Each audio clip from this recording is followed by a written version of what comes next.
Carpenter and I have an agreement. Which I don't know anything about. Now look, Carpenter hired me, and until he says different, he's the boss. All right. All right. That's loyalty. I admire that. No, it has nothing to do with loyalty. It's honesty. Look, my deal is with Charles Carpenter. You want to change anything, you got to go through him. All right, I'll talk to him, and you'll be hearing from him, and he'll tell you that I'm his major stockholder and the boss. When he does, I'll be glad to believe it. You don't waste words, Prescott. Well, I figure the good Lord didn't give us words to waste, but to use wisely. The Lord? Your creator, friend. Interesting. Well, I'll be talking to you, Prescott.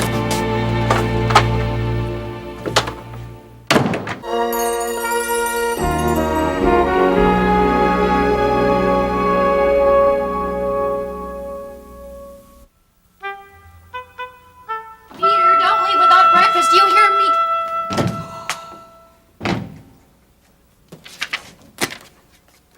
Dear Mom, no time for breakfast. I'll eat 2 lunches. Love, number 1 son, Peter. Just wait till I get my hands on you, number 1 son.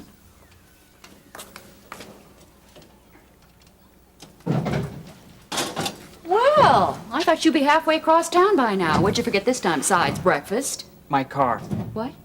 Either I forgot it or someone's taken it. Now, wait a minute. This isn't one of your jokes, is it? Mom, my car is gone. Well, where is it? Well, if I knew that, I'd be driving it, right? Well, did you check out front? I mean, maybe that's where you left it last night. Oh, it's not up front. I didn't even drive it last night, remember? I left it here for Gary to fix. Oh, well, then that's it. Gary probably had to take it to a mechanic. Gary is a mechanic. Now, wait a minute. Was the car here when you came home? You weren't here when I got in last night. I don't know. Do you mean to tell me you didn't notice whether or not the car was in the driveway? Well, no, it wasn't in the driveway. It was in the garage. See, Gary was fixing it in there. Besides, Julie and I came in the front door. You and Julie, I see. Mom, now you were asleep. And I didn't see any point in waking you up to tell you that we had a guest. And you were so busy entertaining your guest that you forgot to check on your car. Well, I just figured that Gary and Jill, they'd fixed it, that's all. Jill was here too? Yeah. Well, no, she wasn't here when Julie and I got in. Do you mean to tell me, Peter Davidson, that you let 2 of your friends stay here while you were away? Mom, the problem is my car's gone. No car means no job. I know that, Peter, but the key to this whole thing could be if Hold you... it. Keys. Keys? Yeah, keys. I bet you Gary left the keys in the ignition. Somebody's stolen my car, Mom. I'm calling the cops. Peter, wait. The car was in the garage. The garage was locked when I got home. Now, I think that you should start with calling Gary. Gary's probably already at work, though. Well, all right, then call Jill. You know, I think this whole situation can be explained. Gary.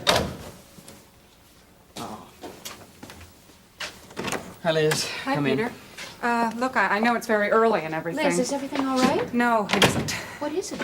Well, I was hoping that Jill would be over here. Oh, she's not here. in. Oh, she was here yesterday afternoon. Is that the last time that you saw her? Yeah. Why? She didn't come home last night. I checked her bed and it wasn't slept in. I know she's been on her own a long time, Terry, but she's still so vulnerable. I have no idea where she could be. Seems like a morning for mysteries. First my car's missing. Now Jill.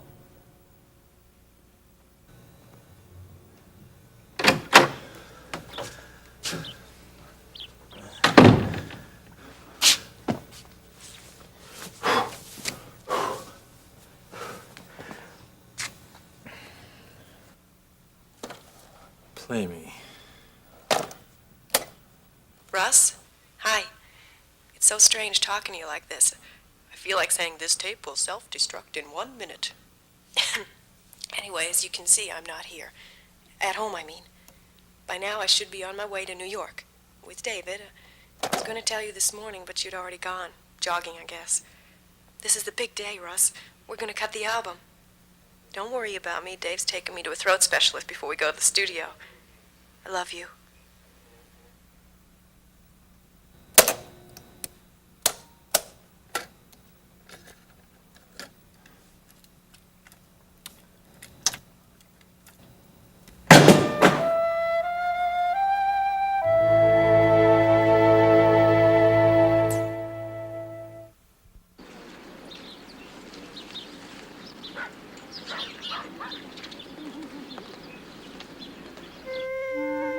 already called them. One of the waitresses said that she hadn't been there in over a week. And you've already called Terry? Oh, the first thing this morning. Why would she do something like that? I don't know, honey. Maybe we set down too many strict rules for her. Well, no more than necessary. You know, she could be hitchhiking to any city in the country right now. Jill's gone? Oh, Jenny, Jill didn't come home last night. But where is she? We don't know, honey. Maybe you can help us find her. See, there's a chance she's run away. But why? I didn't tell on her about the lamp. The lamp? You mean the one you broke a few days ago? Yes, ma'am. What does that have to do with her disappearance? Come here, honey. I want you to tell me the truth. Did you break the lamp? Or did Jill break the lamp? Jill did, but she didn't mean it. Honest, she didn't. Then why did you tell us that you did it? Because I was afraid that you and Daddy would make her go away and I wouldn't have anybody to play with, like now. Did Jill tell you that? Honey, we wouldn't have made Jill go away. All she would have had to do was tell us the truth. We would have forgiven her. You believe me, don't you? Sorry. Here, come on, sit down. Baby, Mommy and I, we want you to tell us the truth. Always, no matter what. Okay? Honey, it's almost time for school. I left you some cereal in the kitchen, so why don't you go have your breakfast now? Okay. Go on. Jenny is not in the habit of lying to us. Honey, she's just a kid. Now, you saw the look on her face. She knows she did wrong. The deception started with Jill, and she isn't even here to take responsibility for what she did. All right. Now, look, I'll call the neighbors again and see what I can do. Her clothes are still in the closet. She's got to come back for them. Well, right now, the way I'm feeling, I'm not so sure I want her to come back at all. And in the meantime, Peter doesn't have a car. Well, I let him borrow it since I don't have to be at the hospital until this afternoon. Actually, I am more concerned about Jill than his car. Although I suspect when we find one, we'll find the other. We still haven't gotten a hold of Gary, but we're just going to have to wait and see. Well, I don't know about Peter, but you sure seem to be handling this situation very calmly. Well, Lori, that's what mothers are for. You remain calm and you give very good advice, and you make very good coffee. Well, I have the cup of coffee. Tell me, do you think you could give the good advice now? You and Ben haven't been quarreling, have you? Yes and no. You might just say we are going through a disagreement. About the clinic? No, I thought that was already settled. Oh, well, we did settle it. This time, it's about Russ. Mom, he's really going through a discouraging time right now. I mean, between school, Becky, and her singing career. Now, how did you and Ben happen to get involved in all this? Well, I run into Russ on the campus, and we talk. Mostly, I just listen. There's something inside of him that's crying out, and I know that it's the perfect time for him to come to personal terms with the Lord. But Ben thinks that because of my past relationship with Russ, I can't be objective, and that I'm doing more harm than good. Are you counseling Russ?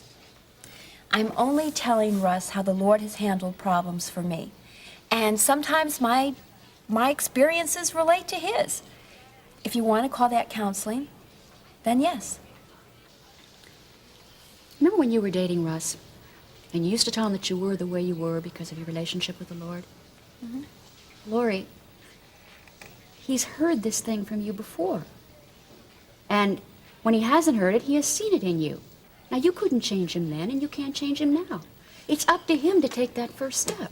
Oh, I know that, Mom. It's just, well, the more I face difficulties in my own life, the more I could see that God was capable of handling them all.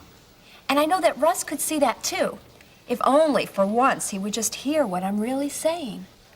Honey, look, if you are as objective about Russ and Becky's situation as you claim to be, and if you can see how God works in these hard areas, then it shouldn't be any problem to turn this hard area over to the Lord. But we run into each other at school all the time. Too many times just to be coincidental. And I think there must be a reason for that. Don't assume how God is going to handle this. It's the time to turn it over to Him and let Him do what is best. Meanwhile, we can pray. Do you really think that's all I should do? It's more than you think. I know it may seem like a passive response, but it requires a lot of faith.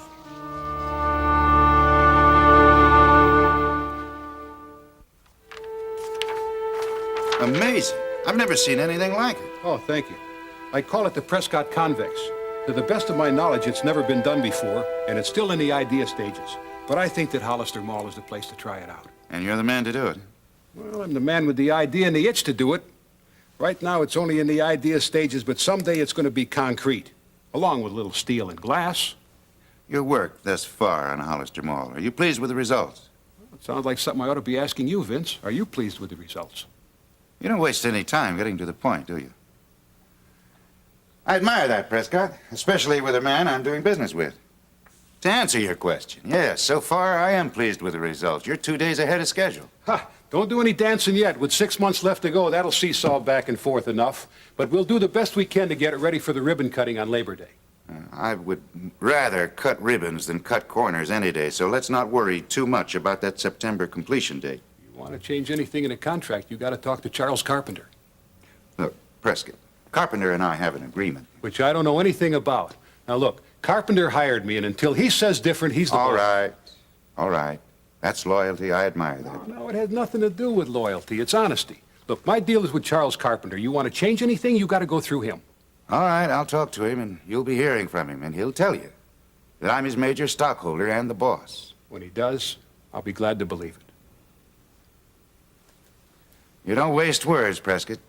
Well, I figure the good Lord didn't give us words to waste, but to use wisely. The Lord. Your creator, friend. Interesting. Well, I'll be talking to you, Prescott. And that's the whole story. Becky just up and took off to New York with Cohen to cut this already Grammy-winning album of hers. Russ, I'm sorry. Don't be. I'll just tell her that her friend stopped by bearing fruit as a housewarming gift. Only the lady of the house was not...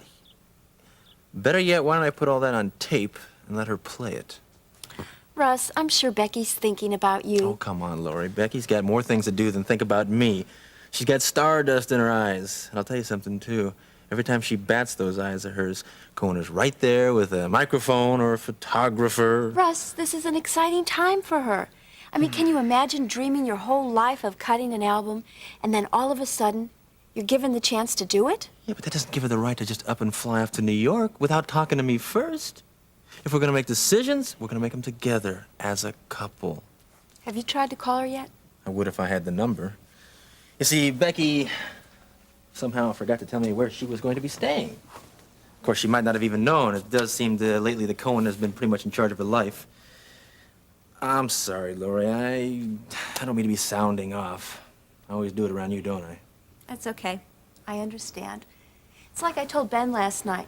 Everyone needs someone that they can talk out their problems with. You mean you've talked to Ben about us, Becky and me? Yeah. He's concerned about our talks. He thinks maybe they've been a little bit too frequent. Well, I can see his point there. No, really, I've thought about it too, Lori.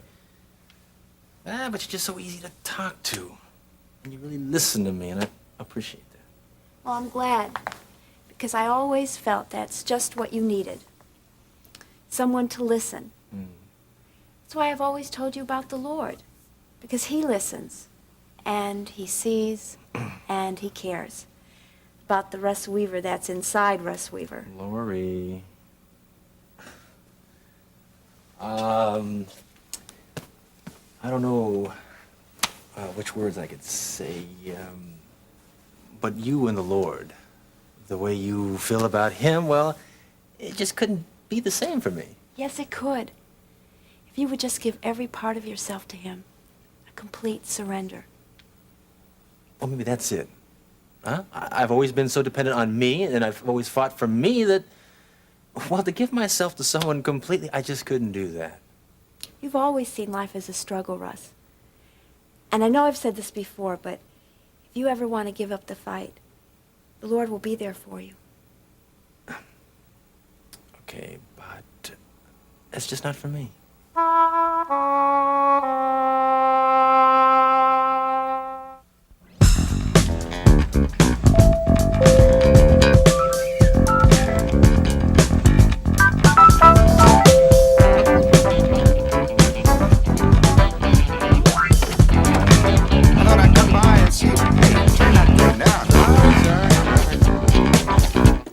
What were you saying?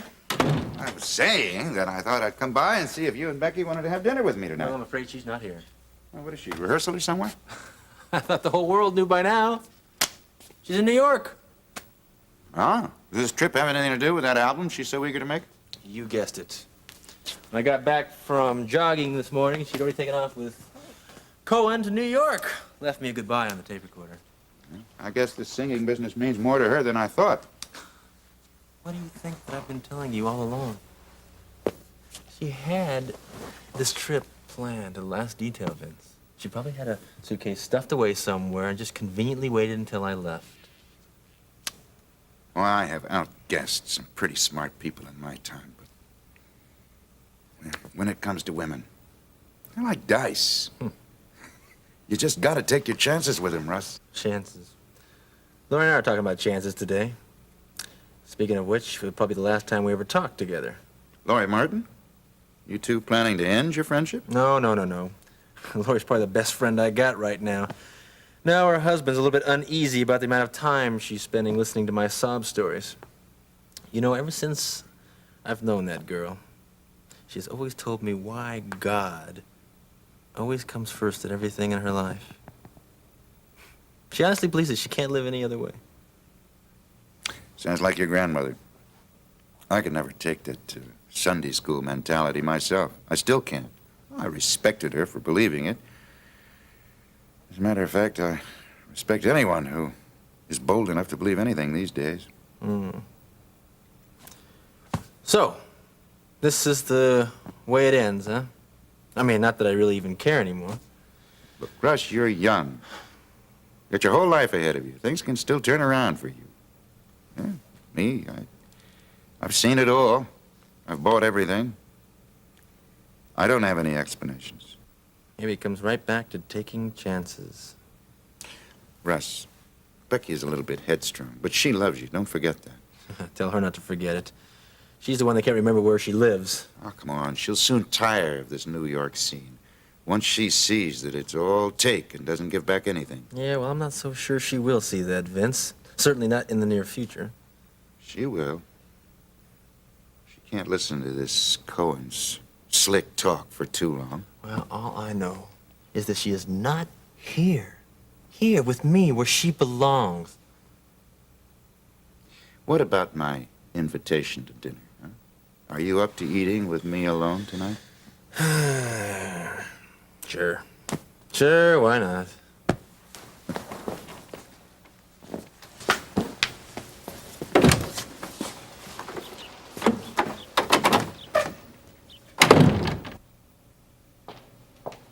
Jeff, dinner's almost ready. Want me to help you set the table? Oh, thanks, honey. That'd be a big help. I guess you'll only be setting 3 places tonight. Honey, we've called all over town looking for Jill. There's not much else we can do. I shouldn't have gotten so upset this morning. I know that the Lord is with us. I guess I haven't given him a chance to work in this situation. You know, I really think we're going to come out on top of all this. Wait and see. I'm so concerned about Jill. We don't know if she has money for food or if she's stranded somewhere. Honey, was it so horrible for her here? I thought we were doing the right thing in asking her to stay with us. Well, she's never lived with a family before. I mean, a real family. We weren't even a real family till a few months ago. We've got a lot to learn. Jeff, do you think that's her? I don't know, it might be. She's still got her key, though. Let's see. Sergeant Brubaker, come on in. Hi, thank you. I really hate to disturb you at home like this. Well, let me get your coat. No. It won't take a minute, really.